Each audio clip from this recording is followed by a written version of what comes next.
So hi everybody and welcome to this new video of RBX Excel videos. A new playlist, cool things to do in Excel, tips and tricks in Excel. This is the first video. If you liked the video, please give it a thumbs up, and if you want to see more of my videos, don't forget to subscribe. So I decided to add a new playlist to my channel, and it will be called Tips and Tricks in Excel, and there will be shorter videos where I explain some cool things you can do with Excel. The first thing I show you is how to create a scroll bar in Excel. And in this example I used it to make a preview of data in a larger table. I have a table with about 50 records in here. You can see that, and I made a preview with a scroll bar and you can scroll through the data. I'm going to show you step by step how to create this preview with a scroll bar, and I'm going to do that on sheet 2. And the first step is to copy the headers. So I have these headers on my table. I press Ctrl C and Ctrl V to paste them in here. I want to preview with 10 records of my table, so I'm going to format this 1, 2, 3, 4, 5, 6, 7, 8, 9, 10 records and 4 columns. Right click, format cells. I want a green outline and a thinner inside. Press OK. Now we're going to add the scroll bar, and for that you go to the Developer tab, click Insert and choose the scroll bar. You can shape it next to your table, and here is your scroll bar. First we are going to do some settings for the scroll bar, so right click your scroll bar, click Format Control, and we want the current value to be 1, the minimum value to be 1 because I don't want it to go below 1.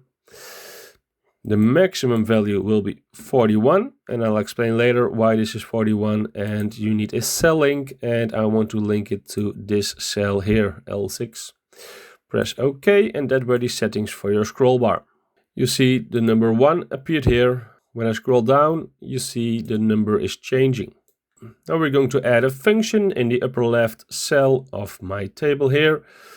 I'm going to type =, index, opening bracket, and I select the first column in my whole table.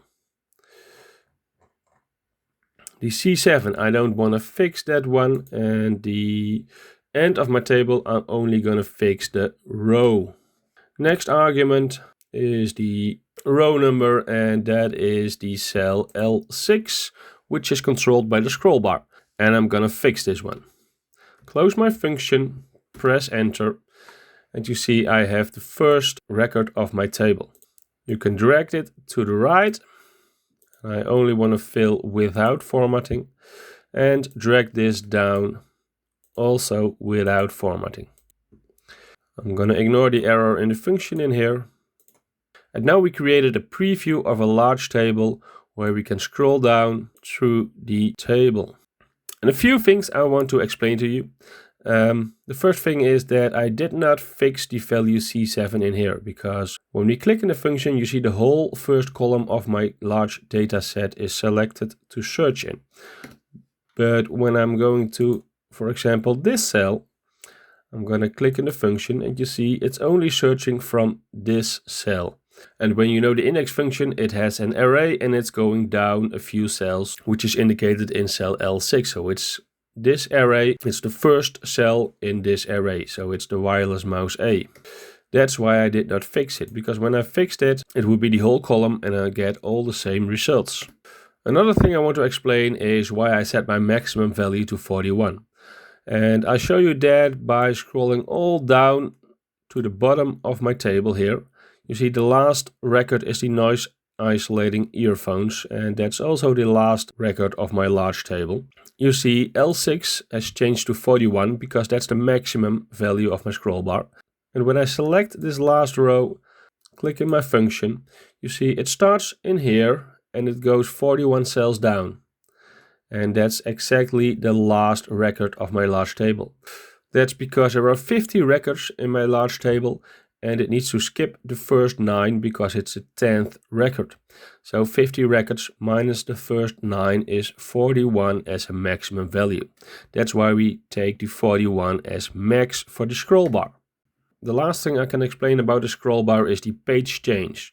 You can right click your scroll bar, format control, and there is a page change. It's currently set to 10 and I can show you how to use this. Click OK. When I click in my scroll bar, you see the number in cell L6 is decreasing by 10.